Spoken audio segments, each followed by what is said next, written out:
স্বপ্নের মঞ্চ বিশ্বকাপ, যেখানে খেলতে চায় প্রতিটি ফুটবলার। আর সেই স্বপ্ন নিয়েই আবারও কথা বললেন নেইমার। তার কণ্ঠে যেন মিশেছিল আশা, বিশ্বাস আর একটু আবেগও। প্রতিটি খেলোয়াড়ই বিশ্বকাপে খেলতে চায়, ঈশ্বর চাইলে আমিও সেখানে থাকবো।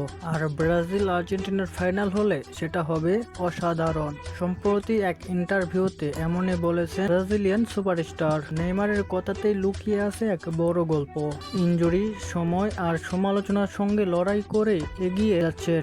এক সময় যাকে ঘিরে গড়া হয়েছিল ব্রাজিলের স্বপ্ন, এখন সেই তারকাকেই লড়াই করতে হচ্ছে নিজ জায়গা ফিরে পেতে। তার জন্য যেন লড়ছে কোটি কোটি ভক্ত সমর্থকরাও।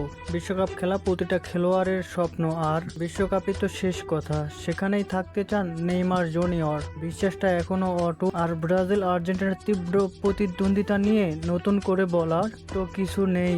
বাংলাদেশেও তার আঁচ পাওয়া যায় খুব ভালোভাবেই। ব্রাজিল আর্জেন্টিনার ফাইনাল চান নেইমার নিজেও। আর তেমন হলে অন্তত ফুটবল বিশ্ব দেখবে দারুণ এক মহরণ। সুদাম আমেরিকানের ম্যাচে আর্জেন্টিনার ক্লাব সান লরেঞ্জোর বিপক্ষে খেলেছে নেইমারের সান্তোস।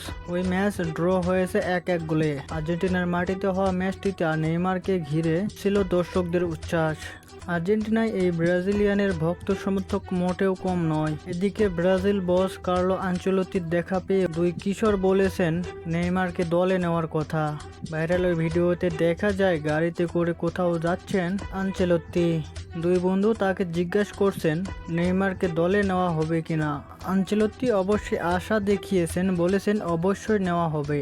সময়ের সঙ্গে পাল্লা দিয়ে নিজেকে প্রস্তুত করছেন নেইমার। আসন্ন বিশ্বকাপ হয়তো তার শেষ সুযোগ। সেই দলে থাকার লড়াই চলছে। স্বপ্নের মঞ্চে ফিরতে পারবেন? হবে কি ব্রাজিল আর্জেন্টিনার কাঙ্ক্ষিত ফাইনাল?